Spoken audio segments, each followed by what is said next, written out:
Welcome one and all to Dropping Pebbles in the Pond.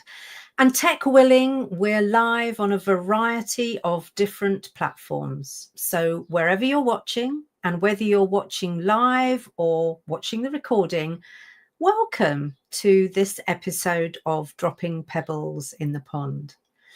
For your information, it's easier for us to see your comments in real time so we can interact with you in a more of a conversational way if you're watching on YouTube. So head over there for a better experience, because in a moment this banner will go down, my face will pop up, and make sure that you're back here in time to watch that. As usual, I invite you to grab a brew or your favourite tipple. What have I got today? I've got a big glass of electrolyte because I tend not to drink enough water. So that's what I'm on today. But also grab a notebook and a pen, because not only do I have a few questions that I'd like you to answer, but I've also got a really special guest joining me a little later on, and I know that you'll want to make some notes about what she's going to share, because, and this is no exaggeration, what my guest today is about to share with you could well change your life. And as I say, I'm not even joking. So settle in, make yourself comfortable for the next 45 minutes or so.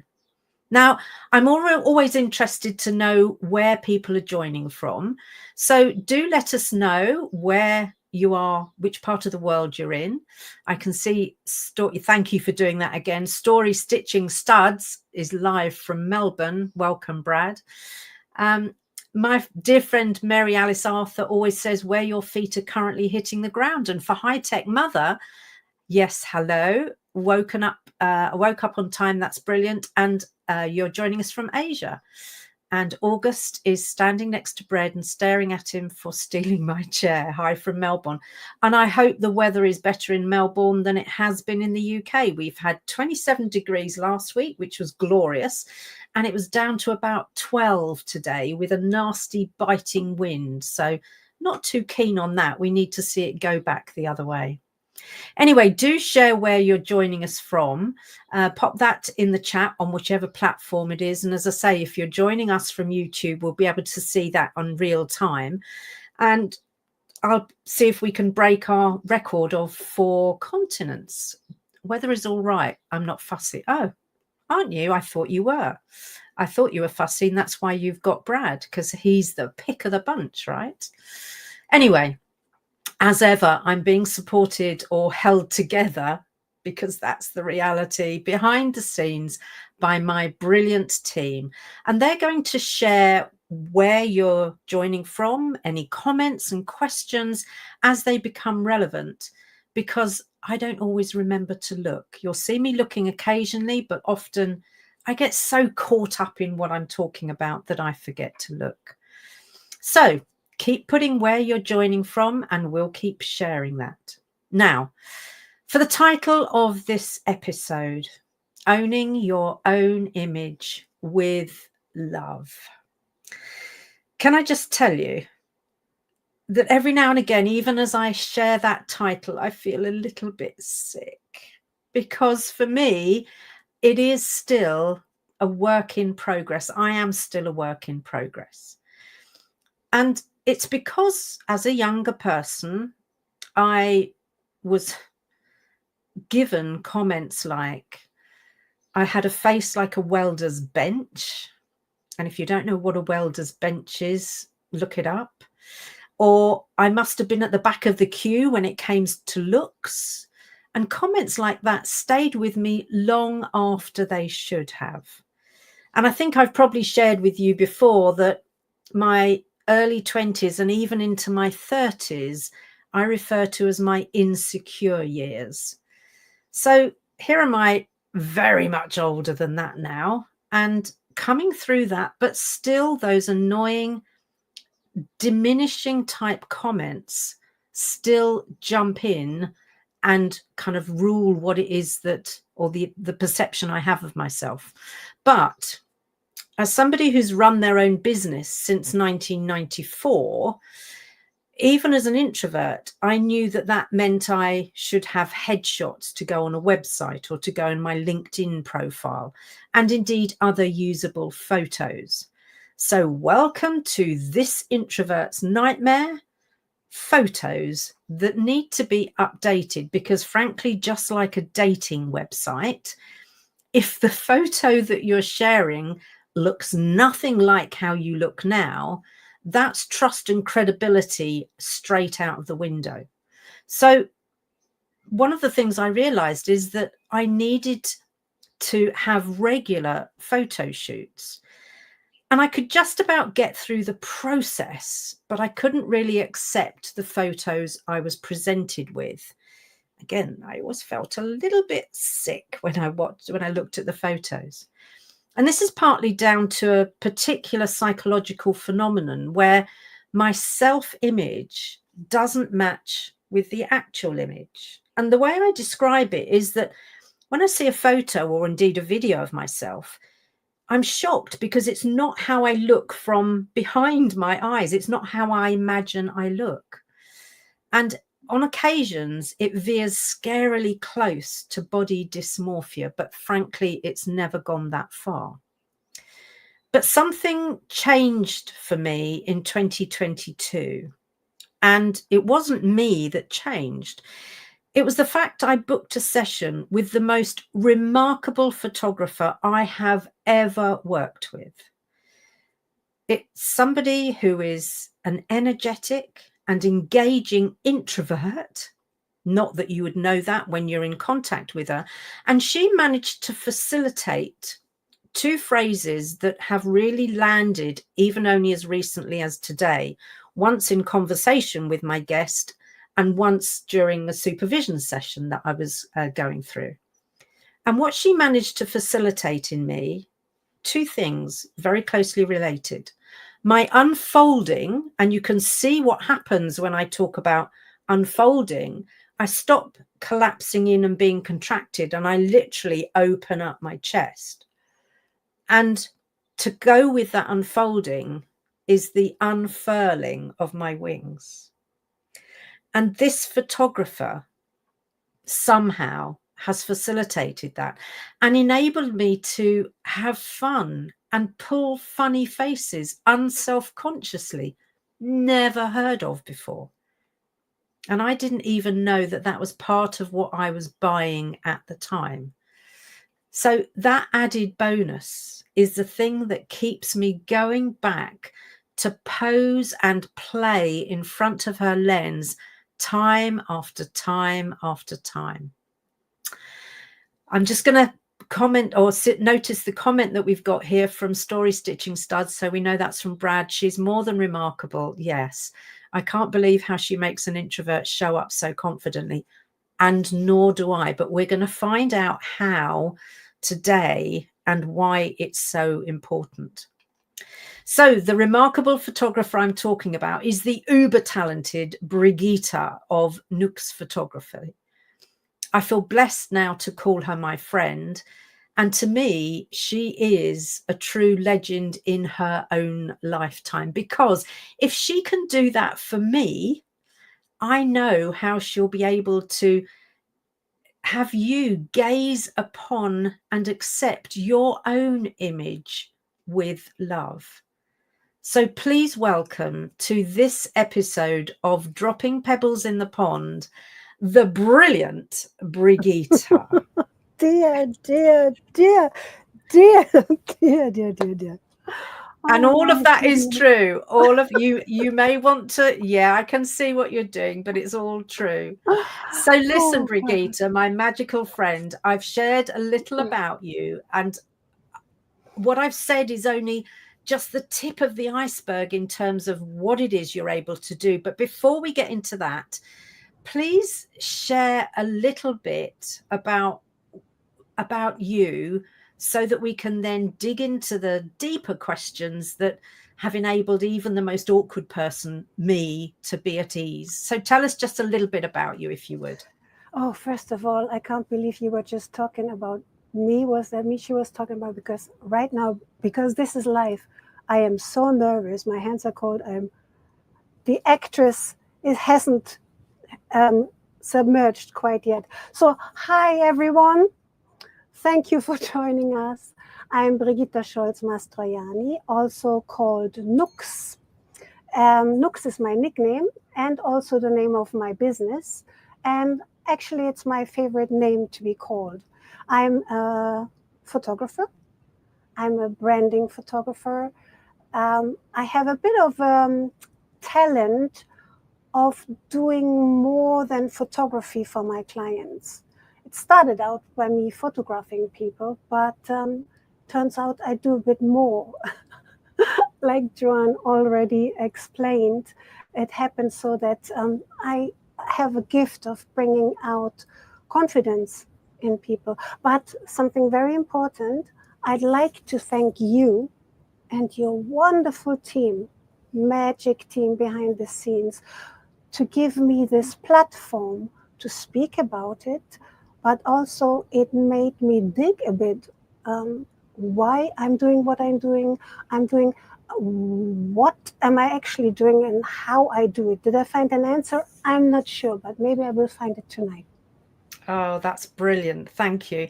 And I think we've got some comments from your network. So we obviously some of your contacts have joined us. So let's see if we can have any of those comments up so that you know who's joined from your network. Hi, Julie. Brilliant. Nice to see you. Thanks for being here. High Tech Mother saying, hate the camera, but love photos of you. Yeah, absolutely. And I think Agnes, here she is, the reinvention mentor, Agnes. She's a very good friend. I did many of her photographs as well. Mwah, Agnes. Oh, that's wonderful. And thank you for joining us too. I know that I don't have to explain to you how brilliant a Brigitta is. And I just missed that one from Sebastian. Pop that one back up for me so that we can, oh, hang on, Seed Sisters. Oh, the Seed Sisters are in the house. Wonderful. Again, another client and very, very good friend of mine. Wonderful. Thank you so much for being here. Mwah. Oh, that's wonderful. So why don't we start to dig deep, because your journey to being able to perform this magic has been interesting, because from modeling through to acting, now being the genius photographer, please share with us the story of how you realized that you had this talent, not just to take photos, but to unleash something, Brigitta. In people. Unleash something in people, or in myself. Both. Both. That's right. Actually, it's in both. So it started actually with the acting at 16. That was my talent. And my mother didn't want me to become an actress because she was scared that it was tricky ground. And she was right. It is tricky ground. Yeah. So I then became a kindergartner and a doctor's assistant, and then was pitched to become a model. Haha, mama, sorry. But I left the house and became a model in Munich, was very quickly shipped over to Paris, learned French, and of course was started as a model already, auditioning. I was sent to all the castings where some acting was in demand. Send Brigitta. And even better than that, if it was someone funny they needed, someone who didn't mind pulling faces, that was me. Send Brigitta Scholz. They even sometimes, there were castings when they said to the agent, send me someone like Brigitta Scholz. That was a great honor. Anyway, I was then in those auditions, I was asked, what are you doing? Why are you only modeling? You should be acting. And I said, yeah, well, if I do act, then it would be with this one very important person called Pascal Luneau, who was running Studio Pygmalion a long time ago back in Paris. He was the coach for film. And one of the casting directors said, oh, I know the guy. He's my friend. He has the office right opposite me. I arranged lunch. Next thing I knew, I was at Studio Pygmalion studying acting in French, and I did all the good stuff. I did short films, feature films, theater, continued advertisement because it's good money, and continued on the modeling side as well. I always had my camera, my personal camera in the pocket as a hobby, you know. And I loved photographing the people behind the scenes because I found them quite spectacular, really. I think models and actors are fabulous people. They're beautiful and easy to photograph because all the angles are right and everything. But the people behind the camera, people, you know, creatives. Anyway, long story short, because otherwise this is going to be 9 o'clock evening tonight. Once I got married to my fabulous husband and I came over to England to have babies, I dropped the acting because I couldn't cope with the auditions anymore with 2 kids. And I started photographing people more seriously. I was given studio equipment. And people came and I photographed them for free. La, la, la, la, la. Some people gave me 20 pounds, 50 pounds. And then I was told off by local photographers. And they said, you're hurting the trade. Either you make it a business or you stop. I went, what, me business? Huh? I'm not particularly talented in business, right? And then my friends and family pushed it and said, okay. And so I founded Nux Photography. But that is only one thing. I photographed many, many people. And my friends watched me. Actually, she's here tonight, the lady from the Seed Sisters.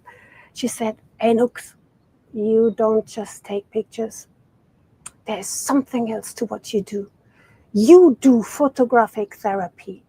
And I went, what? Oh, okay. So I started watching myself doing it. And it turns out, Joan, what you said in the beginning, that I was able to open you up, right? Mm-hmm. I've got the gift and I can't really tell you where this is coming from. I wasn't aiming for it. I am a massive fan of kindness and honesty before anything. Maybe that's the gift. Maybe it's as simple as that. But anyone who comes through this door, anyone who steps in front of my lens, doesn't matter who it is. The same thing happens after 10, 20 minutes. Poof, inhibition falls. And they become a version of themselves that they maybe haven't seen for a very, very, very long time. And I think this is actually why I do this job. So does that answer your question? Well, it starts to answer it, but of course it's seeded loads of different questions. But before we get onto those, we've got quite a few comments coming in. So I want to get those put on screen because I think there'll be some comments and some questions probably from the people who've experienced. Yeah, Brad, I love your energy. I really do. Yeah, me too, Brad. Seed Sisters. Aha. Yeah. So good to be listening. Love, love, love, Brigitte. Yes. What an incredible photographer. Now, Julia is saying Brigitte took the most amazing headshots of one of our creatives, member who turned up late and only had 20 minutes to work her magic. So thank you, because that kind of plays into what Brigitte was saying, that very quickly people kind of drop their inhibitions or their masks. Before I pick up on that, any more reinvention? Yeah, definitely. Brigitte can make faces. Yes. Yeah. I love it. Yeah. I don't think she can ever do that in front of a camera. Yes. Well. Yes, you could. Oh, yes. Yes, you could. Come and see me. Yeah, absolutely. Absolutely. 9 o'clock. Yeah, we call Uber Eats. And that's the bit I think I want to delve into a bit, because I think you knew the first time I came to your studio just how nervous I was. I think I shared how I hated having my pictures taken. And yet in your presence, with you behind the camera, you do unleash something in me that means I'm able to, photographic therapy. It's absolutely right, isn't it? But you're unlocking something in me that I didn't know was there. So you mentioned about kind of people seeing a version of themselves that they've not seen for a long time. I can honestly say, Brigitta, you helped me find a version of myself I had never seen before. So I'd love to know, I know it may be hard to put into words, but what is it you do beyond the love and kindness that enables that to happen? Do you have a process, or is it just something that you do? Well, maybe rage is part of it as well. When I hear you speak like that about your past, about yourself, that you don't think much of yourself, that you had a difficult past, that you were called names, there is a rage in me. And I'm thinking, first of all, how dare they? Because beauty is in everyone. Call me cheesy, but it is the truth. And believe me, I had some unfortunate looking people in front of my lens as well. There is beauty in everyone who's listening right now as well. And it's just a question of pointing that out. Oh my God, look at your eyes, they're wonderful. Your hair, your smile, your teeth, and when you look that way, and oh, you're so funny and you're so wonderful when you do this and do that, and catch the in-between moments.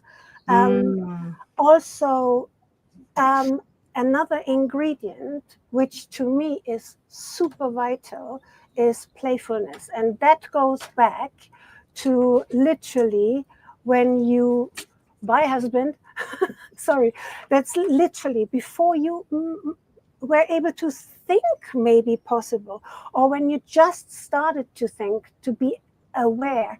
How far, Joanne, can you remember back? What was your first memory in your life? How old were you? I think I was about 4. I can't remember before 4. See, go back to before that, when the world was hunky-dory, when everything was wonderful, when everything was playful, and you could be the princess, and no one would judge you. It's the same place that place people say dance like no one's watching. Yeah. It's the same place. So some of those ingredients might be the ingredients that worked with you, but nothing is planned. I never planned this. I'm fortunately and unfortunately a person who always went with the flow. I have to go with the flow. I am not a planner. I wish I was, but I'm not. So when you arrived with everything you are, that was so much to discover and to bring out. Still today, when I have you in front of my camera again, new stuff is coming out. I just love you as a model. Oh my God. I need to close the door. No, serious. You're one of the best models ever. And that makes me feel kind of weird. But I'm going to go back to something you said, because it's something I've realized is true, even though it's taken me a while to accept, is that there is beauty in everyone. And I realized part of my downfall was having heard comments like that. I was judging my beauty, or even whether I was beautiful, based on comparison. So I would look at, cheerleaders and the glossy skinned and the perfect teeth and the 6-foot long legs and all that sort of stuff. And therefore realize and say to myself, well, clearly you're not beautiful because you're not like that. Yeah, many people do. But yeah, and once I realized that actually comparison-itis is the thief of joy, then what it was also doing was stealing my ability to love my image with all its quirkiness and its, unusualness. And that's part of what I love now that you've enabled me to see, is that I'm not stock photography. No. I'm far from it. but actually I'm really pleased about that. And you've enabled me to do that, because what I now know is that I'm real, I'm unfiltered. And one of the things you've unleashed or unlocked is that playfulness, because you said about go back before 4. When I went to school, I'm the daughter of school teachers. So I went into my first junior school class age 5. And in 2 days, I said to the teacher, I've come to school to learn, not to play. And they had to put me up a class. So I think what you've been party to is enabling me to play that I never did as a child. And that is why I agree you are a photographic therapist, if you like. Yeah, you drop, and even if you just give yourself this half an hour or 3 hours you are with me, you drop inhibition.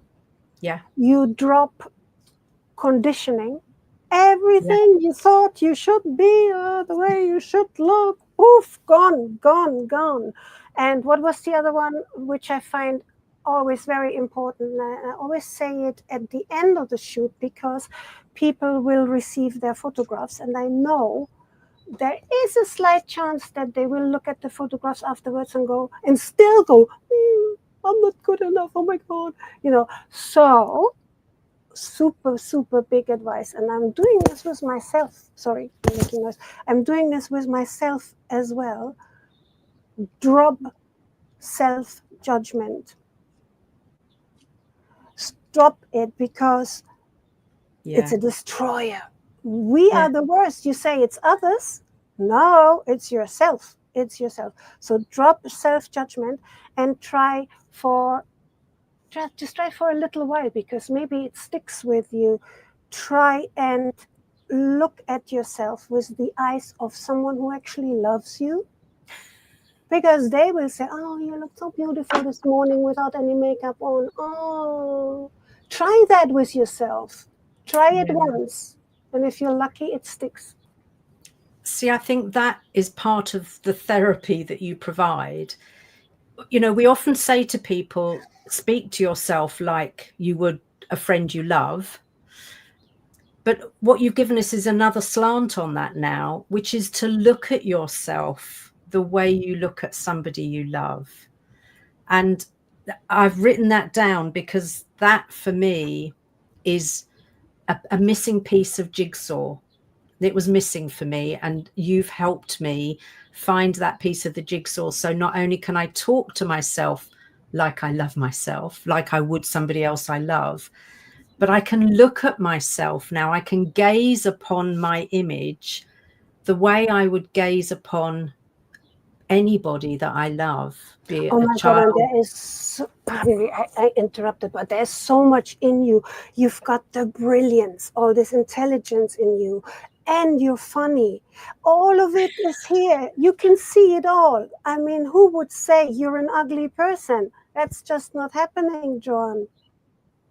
Bless you. We've had a couple of images, so let's move away from me at the moment. There's some comments come up. Let's put the comments up. Let's see what those comments were, because I know there have been a few that have come up.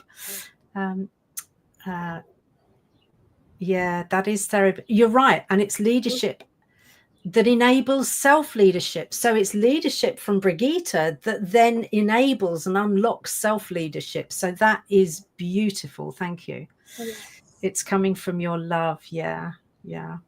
Seed Sisters. That's interesting. So she says that the Nook's home studio where I live, it's a 400-year-old small cottage. Yeah, so it's a small home studio I have, and it lies on a ley line. And what I've learned about the British ley lines, there's a particular energy going on, and it's exactly on the ley line. Who knows? Maybe that helps as well. Maybe it's not all me, Joan. Well, and I am going to share this in the next session I book with you is going to be back in your home studio, because that has a magic about it. Whilst the other places are beautiful, they don't have the magic of your home studio for me. So my next session is going to be back in your home studio, Brigitta. holding space in safety. And Anya's just saying it. It's it's a passion for me to offer people a safe space, a sacred safe space for the time they're with me, no matter how long it is. Yeah, beautiful. And you do that so authentically. There's nothing forced or engineered or nothing. It's just beautiful. It is a beautiful energy that you have when you're behind the camera. Oh, thank you. My favorite place. Really, I mean, in front of the camera was cool, but behind, oh my goodness, it's my life.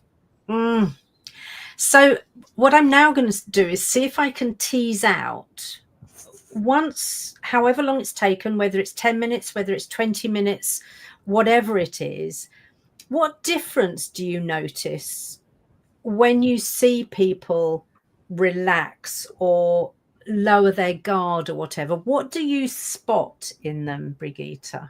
Oh, I hope my English permits to describe this good. It's actually fairly easy. So people come in and their body language is, I don't want to be here. I have to be here, but I don't want to be here. So the face and the body is, I'm exaggerating now, but it's very much like that. Most people hate that place in front of the camera. And then when we start and things happen, like I said, 10 minutes, 20 minutes into the session, the fun factor hits us, both of us, and they start laughing. And their body language changes. I then use this as a tool. That's where the model kicks in. I can tell anyone how to pose and how to look good, and I find their angle. Then I tell them, "Oh my God, you look amazing there! Stop!" And they start laughing. And once you've got someone laughing, you won over. The magic just happens from there on by itself, and it makes me so very happy as well, not just the client. And that doesn't turn back. From the moment the laughter happens, then the session is pretty much safe to be a fantastic session. Yeah, I can also tell because I get hot. I start sweating when that moment happens, when the magic starts happening. I get hot, and then people get dressed, pack up their stuff, because we make a mess as well, don't we, Joanne? We do indeed.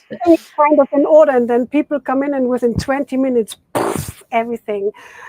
Anyway, then they pack up, and before they go, oh, I feel different. I thought this was amazing. I had so much fun. This was so easy. I feel so different about myself. So it goes basically from that's what I can see to answer your question. And you're absolutely right. I felt it so intensely. If you remember my first session, I brought Maria with me, and we both, because Maria knows Anya's, I think. So I think that was the connection that Maria Beck. So I think it was Maria Beck. When I said I needed some photography, she said, well, somebody in the network, Anya's, I think, knew Brigitta, and I think that was how it happened. I'm sure she'll pop in the chat if that's true. So I brought Maria with me, and we both had our photographs done. I seem to remember on that day, and we loved it so much. We then brought our third accountability buddy in the tribe, Nicola, with us, but we both came back because we wanted to be part of the magic. It was just fabulous. It was fabulous. Yeah. Yes. So yeah, we've had a LinkedIn. Yeah, it was Maria Beck. Yeah. Just found you ladies, loving this. I will have the replay for what I missed. Thank you. Not sure who LinkedIn user is, but thank you for joining us. Yeah, thank you for joining us. So the one thing I will say is that working with you is kind of addictive. It is. And at some point, we won't have time to do it today, but at some point I would love to explore what it is, because whether it's the kind of dopamine hit or whatever it is, but you're right, at the end of the session people feel differently, and that feeling stays with us. I can't say it stays between, you know, all the while between, but I know when it comes back, and it's when I either know I need another session with you, or want another session with you, or have booked another session with you, and all of a sudden I start to feel that unfolded, unfurled feeling again. I know it is absolutely magic. So you're the one that has enabled me to have photos taken kind of looking cross-eyed and sticking my tongue out and doing all sorts of things that stayed insecure me would never have allowed. It's like, if it can't be the perfect photo, it's not going to be any photo. Whereas what I've really come to enjoy and love, actually, is that if I can laugh at myself, if I can enable those photos to be taken and laugh at myself, I'm going to be enabling other people to laugh at themselves and take themselves more lightly. So that for me is such an important part of what you've done for me, and therefore what I'm also hoping to do for others, Brigitta. So. Well, perfection. How long will perfection thrill you? Perfection's smaffection, eh? Does it even really exist? And you can, let's just go there for a moment, right? Women who in the past I have considered perfect, in an effort to hang on to that, then have lip fillers and Botox and facelifts until they don't even look like themselves anymore, and frankly are no longer beautiful. Whereas if they'd have aged naturally, I think they would have still been beautiful. Can't judge that either, because at the Nooks Home Studio, I always say that anyone is welcome. And if a person like that, I know exactly what you mean. Or you take the young women with all the fakies. Yeah. Fakey here and fakey here and fakey here and fakey here and fakey here. If someone like that steps through my door, I will give my best to portray them accordingly what they want, you know. Yeah. And no judgment to anyone. Oh no, I'm wrong. I don't like bad people. I don't like nasty people. I like nice people. As long as you're nice, you're welcome. Come on. You're welcome.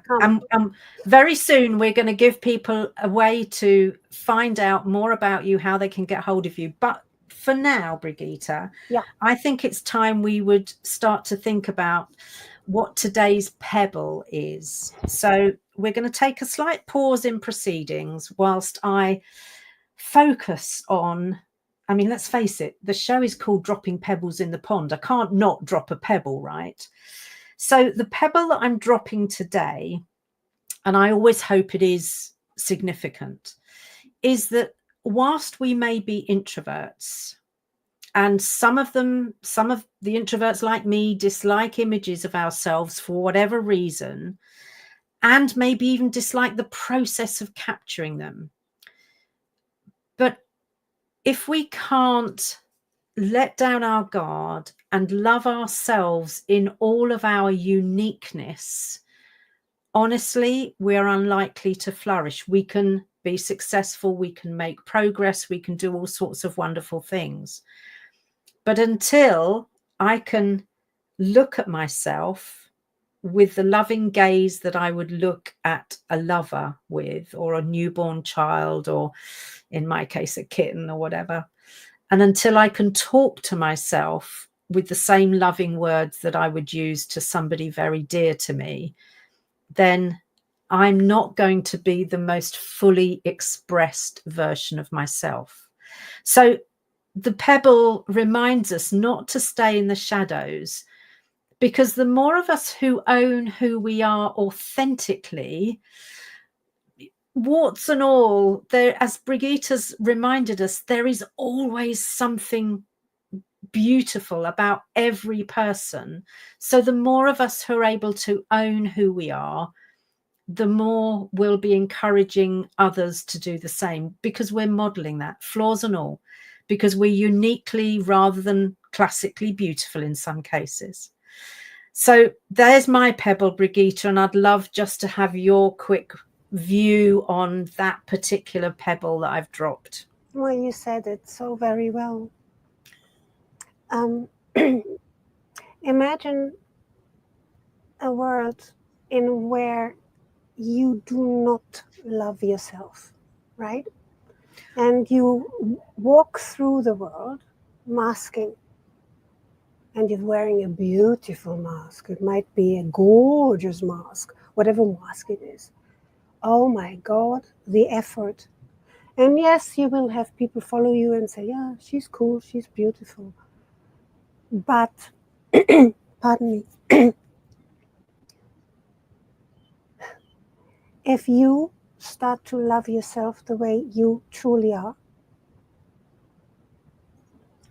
and that includes, for example, aging. It's something I work with all my life. I'm interested in aging. I'm giving it a positive, I gave it as a child already, a positive connotation. Aging is interesting. I wonder what it's going to be like for me. So now I'm 60. This is me at 60. So loving myself in that way. I'm not saying aging is all good, but I'm loving the process. I'm loving to watch the process. I'm curious about it. So that's my deal, for example. So and the point is, therefore, I can be myself. And the people who love me now, me being me, they're the real people.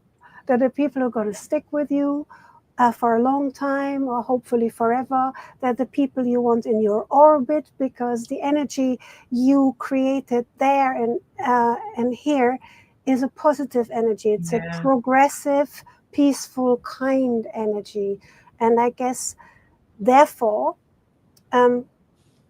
loving yourself and being kind to yourself, learning to love yourself, is actually a sense in life that one should learn and should push themselves to learn if they haven't done so yet. Sometimes it takes a lifetime.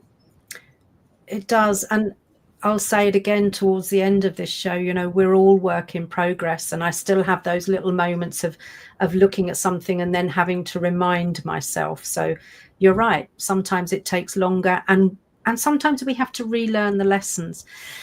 I'm going to come on to a question in a moment, but we've got more comments coming in. So let's have the team share the comments with us. Yeah, yes. Chris is saying perfection is a lie. Yeah, absolutely. And it's bloody boring as well. Agreed. High Tech Mother's saying, oh, this pebble made her emotional. Yeah, it does me too. Big hug. Yeah. Reinvention Mentor, I've never loved myself more now than at 68. And I'm 67 and I'm in the same place. My 30s were better than my 40s. My 40s were better than my 50s were better than my 40s. My 60s have been better than my 50s. So it's, yeah, there is never a point at which I am going to say, that's it, I'm too old. And a bit like you, Brigitta, I'm fascinated in observation, but self-observation as too, and being curious about noticing what's changing as I'm aging. Yeah.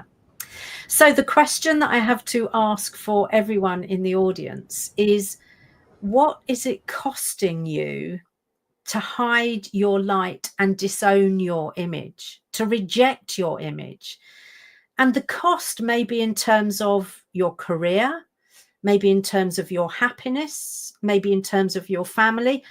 I don't have many photos of me at a younger age in those 20s, 30s, even kind of 40s years, because I didn't want to have photos. So I'm missing, I've got the memories, but I'm missing the evidence of some of those times. So it's costing me in terms of, you know, memories and future and family and things. So it might be impacting your future, certainly your fulfillment and flourishing.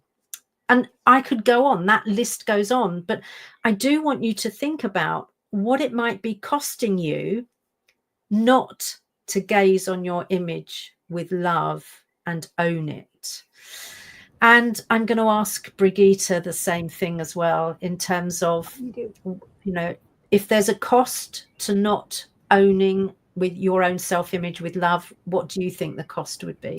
Well, if you're a hermit and you live in the mountains with goats, I guess it doesn't cost you that much. But if you live with people and communities, and if you have a family, children that look up onto you, or if you run a business, no matter whether big or small, you lose all of that if you, or you have a fake version of it, which just hasn't the same depth and soul.